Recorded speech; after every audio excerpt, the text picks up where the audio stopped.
Oi, gente, tudo bem? Ó quem tá aqui hoje comigo, ó, a Maju. Eu já tentei gravar 3 vezes, eu começo a falar, ela começa a latir. E nem é de latir, né?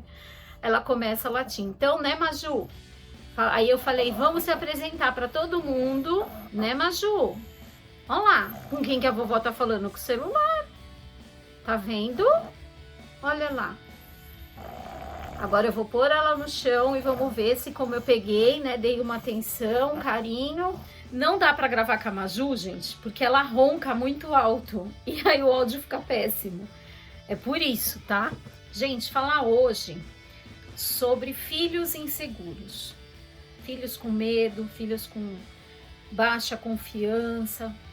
E assim, o que causa isso, vamos dizer assim? Alguns indícios já começam os sintomas na infância. Aquela criança que fica, tô com medo, só vou se você for comigo, quero dormir com você, geralmente não quer dormir sozinha. Tem mãe que fala, ai, será que meu filho tá vendo alguma coisa que eu não tô vendo? Pensando já no lado espiritual. Então é assim, gente, na primeira infância, então quando criança mesmo, geralmente não é espiritual, geralmente é emocional. Nós como pais, olha que missão, a gente tem que suprir no físico, no emocional e no espiritual uma criança. Essa é uma missão dos pais. No físico, gente, aquela coisa de dar de comida, de fazer com que a criança tenha um bom sono, tenha lazer, atividades. Isso é no físico. No emocional, aí envolve um monte de outras coisas que envolve principalmente o nosso lar. Eu gosto de falar lar e não casa, porque assim, casa é um lugar físico. Lar é família em uma casa, que forma o lar, certo? No emocional, envolve um monte de coisas que eu vou estar explicando aqui e o porquê que muitas vezes nós falhamos como pais e dá resultado de filhos inseguros. E o espiritual? O espiritual é tudo que eu creio que eu tô falando só para pessoas cristãs, então o espiritual é tudo que vocês já sabem, que é realmente criar o filho na escola dominical. Às vezes, gente, também, se alguém tá me vendo aí e não é cristão, mesmo que você não seja cristão, leve o seu filho para as atividades de uma igreja evangélica, que lá ele vai aprender só coisas boas. Ele vai aprender sobre as historinhas da Bíblia ali no Velho Testamento, ele vai aprender sobre a morte de Jesus e a ressurreição de Jesus pelos nossos pecados, ele vai aprender só coisas boas. E comprovadamente a ciência já prova que quando os filhos são criados espiritualmente abastecidos, na verdade todos nós, todas as pessoas, quando nós somos espiritualmente abastecidos, a nossa fé nos ajuda a contornar e a gerir, a cuidar melhor, gerenciar melhor do nosso emocional. Então isso é um passo muito importante. De os pais, mesmo que não cristão, ou mesmo que não queiram frequentar ali a igreja, levar os filhos, leva lá no período, ainda tem muitas igrejas que tem a escola dominical, que é no domingo de manhã, leva lá o filho, fica ali nos primeiros dias com o filho, para o filho se sentir confiante, até o momento que ele mesmo vai começar a interagir e ficar ali com as professoras, e depois você busca. Ou se não, você melhor ainda, né, gente? Vai no culto, os pais, e deixa os filhos na que a gente chama de salinha. Deixa os filhos no departamento infantil.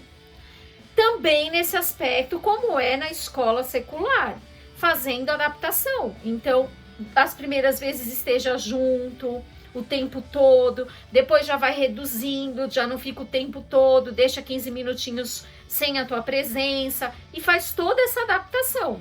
Tá? Não chegar e largar o filho lá e falar para a professora, se ele chorar, me procura no templo. Não, tá? Vai fazendo aos poucos. Agora, pais que não criam seus filhos fortalecendo a fé deles, dificilmente vão conseguir fazer com que eles aprendam a lidar com o emocional.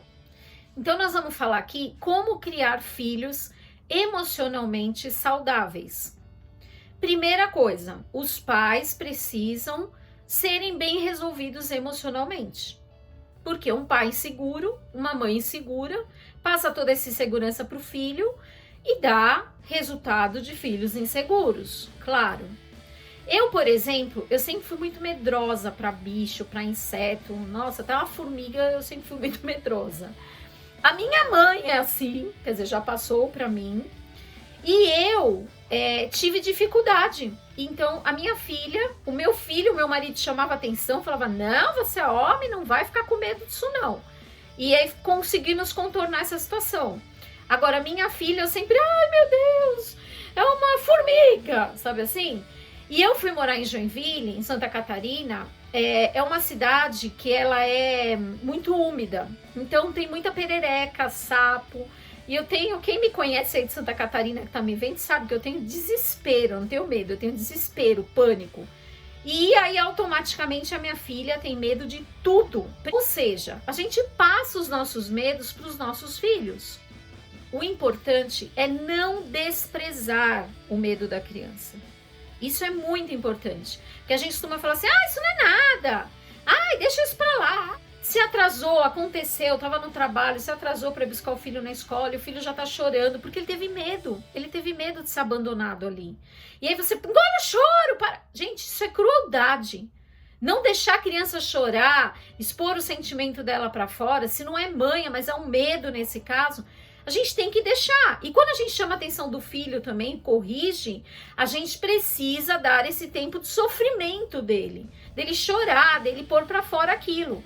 Retrair emoções nunca é bom. Com o tempo, o que a gente tem que ensinar? A gerenciar as emoções. Que momento eu posso chorar, até qual momento eu posso chorar, até qual momento eu posso sofrer, mas todo mundo tem as suas emoções e a gente não pode desprezar isso na criança. Nossa, porque eu trazei 5 minutos, você tá fazendo essa choradeira, esse escândalo. Não, gente, né? Nós como pais cristãos, pais sábios, então, filho, se acalma, olha, aconteceu, me perdoa. Sempre ter ouvido para os nossos filhos, sempre. Isso já começa ali na infância. Às vezes eles vão contar uma história, gente, que né? Porque eu tava no parquinho, e aí fulano pegou tal brinquedo meu, aí a professora, não sei o que, tá. E vai passar, assim, 1 hora falando uma coisa sem importância nenhuma, desse tamanhinho, uma história, mas que poderia ser falada em 5 minutos. Mas os pais precisam ter ouvido para os filhos. E isso, criar esse hábito já desde criança, desde pequenininho, na primeira infância, para que os filhos sempre tenham esse comportamento de ter liberdade de conversar com você, de ter realmente esse prazer de saber que você vai ouvi-lo. Porque às vezes tudo que a gente precisa é de uma pessoa só para nos ouvir. Pais bem resolvidos geram filhos bem resolvidos. Pais mal resolvidos geram filhos mal resolvidos. E daí a sequência vai indo. Isso vai passando de geração em geração. Então quebre em nome de Jesus. Se tem alguma dificuldade, alguma coisa, quebra isso para poder tá realmente ajudando o teu filho emocionalmente. Usam medo. A primeira coisa, gente, instabilidade no casamento. Coisas que geram medo nos filhos. Os filhos precisam ter confiança de que ali é uma família sólida, que ali é um casal que se ama, que se tratam bem, que querem passar a vida toda juntos. Quando os filhos não têm essa confiança no casamento, o casamento, gente, o lar, o casamento tem que ser a base na criação de um filho. Quando os filhos não têm essa confiança de que os pais, que realmente dentro daquele lar dele existe um casamento verdadeiro, uma união verdadeira, um amor entre a mãe com o pai com a mãe, isso torna eles muito emocionalmente instáveis. Se existe briga, se existe discussão no relacionamento, no casamento, isso não pode mais haver. Eu lembro, eu e meu marido, que às vezes a gente queria falar alguma coisa e não queria que as crianças soubessem, tipo assim, uma situação financeira, meu Deus, como vamos pagar agora essa conta?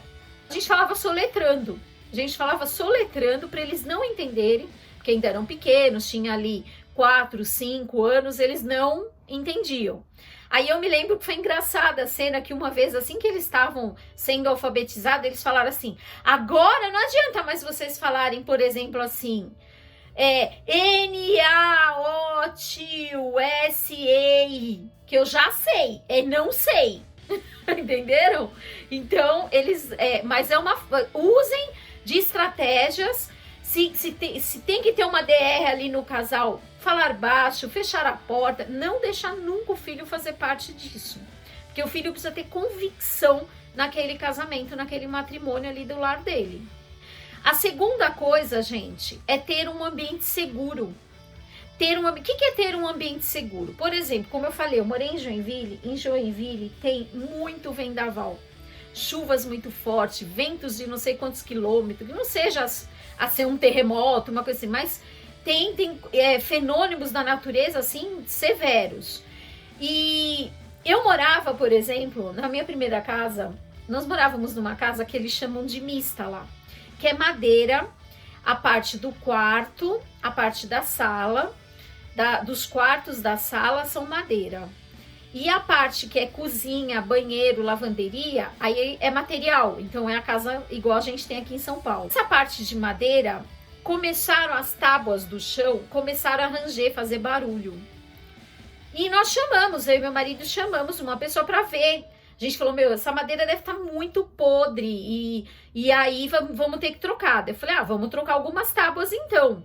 Chamamos uma pessoa para ir lá ver. E quando a pessoa foi ver, ela falou que realmente está podre ao ponto assim de tão perigoso que conforme vocês pisam, o peso, pode uma pessoa cair com o pé lá dentro. E olha o que é aqui embaixo. Aí ele levantou algumas madeiras e mostrou para nós. Era um banhado. Então eu fiquei desesperada, apavorada, né? Mas a gente fez lá a manutenção que dava para fazer, porque o ideal era o quê? Destruir tudo aquilo e fazer tudo novo. E a gente falou, a gente não tem dinheiro agora para fazer isso, vamos fazer a parte que tá perigosa. E a gente andava assim, igual bailarina, né? Com os pés na casa. Mas a gente nunca falou para as crianças isso e nunca deixou eles perceberem nada. E não, né? Ai, Senhor, tem misericórdia, Pai, até a gente mudar. Segura aí essas madeiras que ainda estão. Claro que, igual eu falei, as que estavam realmente, que a gente viu que estava perigoso, a gente trocou. Mas mesmo assim, de qualquer forma, era perigoso, porque era um banhado embaixo. E depois nós vendemos essa casa, falamos para a pessoa falou não. Para quem nós vendemos, fomos honestos, né? A pessoa falou não, nós vamos destruir tudo aqui e vamos fazer uma casa nova. E fizeram um casão lá lindo. Confiança para os teus filhos que o lugar que ele mora, que a casa física, o ambiente é seguro. E que ali nada vai poder acontecer com eles. O pai tem que ter um determinado papel na casa, na família, e a mãe o seu outro determinado papel na família. A mãe, ela garante que tenha comida, ela garante que a comida é saudável, ela garante que a casa tá limpinha, ela garante, né? O pai, ele vai garantir que, mesmo que haja alguma coisa ali, ele vai defender toda a família dele. Então, entrou uma barata, é o pai, desesperado. Gente, filho, que confiança que ele tem. Então, precisa ser passado isso. E quando é menina, parece que é mais ainda, porque as meninas nós mulheres, nós somos mais inseguras. Então tem que ser passado isso, que não, teu pai vai, mata barata, a tua mãe vai, luta por você. Então nenhum mal vai poder te acontecer, porque nós somos teus pais que vamos sempre te proteger. Então a terceira coisa, o medo dos pais. Os pais nunca podem mostrar que estão com medo. Nunca, independente da situação. Nunca. O pai e a mãe são super-heróis daquela criança na primeira infância. E tem que ser assim, essa imagem que tem que ser passada. Quarta coisa é contato com a natureza. E isso é muito importante, para eles não ficarem só no virtual, porque é a troca de energia. Então tem que levar lá, vai lá no Serete, vai lá no Ibirapuera, vai num parque, vai correr, vai soltar pipa, vai jogar bola, vai ensinar a andar de bicicleta, porque senão eles ficam medrosos mesmo. E no caso dos meninos, depois lá na frente, quando eles estiverem na adolescência, eles vão ser ridicularizados. Que é um menino que não sabe andar de bicicleta, é um menino que nunca viu inseto, é um menino que, sabe assim? Então, no caso da menina é sério, mas no caso do menino é mais sério ainda, porque lá na frente ele vai sofrer bullying. Primeiro, a solidez do casamento. Segundo, o ambiente, a casa segura, né? Não importa se você mora em lugar que enche, não importa, os filhos têm que ter a confiança que eles estão seguros dentro de casa e com a família. Terceiro, o próprio medo dos pais. Quarto, contato com a natureza. E o quinto, gente, muita cobrança dos pais. Muita cobrança com notas, muita cobrança com organização, muita cobrança. Não é à toa que a gente vê muito nos países orientais, né, China, Japão, ali, a Ásia, como também a gente vê muito nos países de primeiro mundo, como Estados Unidos, uma cobrança absurda de que tem que tirar 10 de nota, tem que tirar a nota máxima. E aí por isso que a gente vê muitos filhos aí cometendo suicídio, infelizmente. Então, pais, muita cobrança gera filhos inseguros. Filhos que só se sentem amados se eles forem o melhor. Se eles tirarem nota 7, nota 8, é como se os pais não fossem mais amá-los. Se eles não sabem fazer uma coisa, não conseguem aprender uma determinada coisa, naquele momento, eles já acham que então eles não são nada. Eles são os fracassados. E isso já desde muito pequenininho eles percebem. Então, filho, você não conseguiu guardar todos esses brinquedos, você não conseguiu pôr no lugar certo, vem aqui que a mamãe vai te ensinar, vem aqui que nós vamos te ajudar. Um exemplo claro, gente, de como os filhos que são criados na palavra de Deus, eles conseguem gerir melhor as emoções, é assim. Por exemplo, com relação à morte. Com relação à morte, por quê? Porque ele já entende desde pequeno que morreu, não acabou. Morreu, vai estar com o Papai do Céu, vai andar em ruas de ouro, vai ser muito feliz lá, porque lá não tem tristeza, lá não tem dor, lá não tem sofrimento, lá não tem doença, lá não tem pobreza, lá, entenderam? Então, assim, passar para vocês verem como isso ajuda. Desde pequeno, eles já aprendem, por exemplo, Daniel na cova dos leões, que mesmo que caia na cova dos leões, mesmo que tenham leões, olha como Deus cuidou de Daniel. No plano espiritual, criança que eu tô vendo coisa, eu não gosto dessa boneca, essa boneca tá rindo pra mim, eu já vi muito isso, gente. Então, tira a boneca, joga fora, não importa o valor, se alguém deu de presente, mesmo assim, jogue fora. Porque pode ter alguma coisa espiritual tentando perturbar teu filho? Pode. Pelo sim e pelo não, faça. Mas o principal e a lição de hoje, não despreze a insegurança e o medo do seu filho. Amém? Beijo, para honra e glória do Senhor e até o próximo vídeo.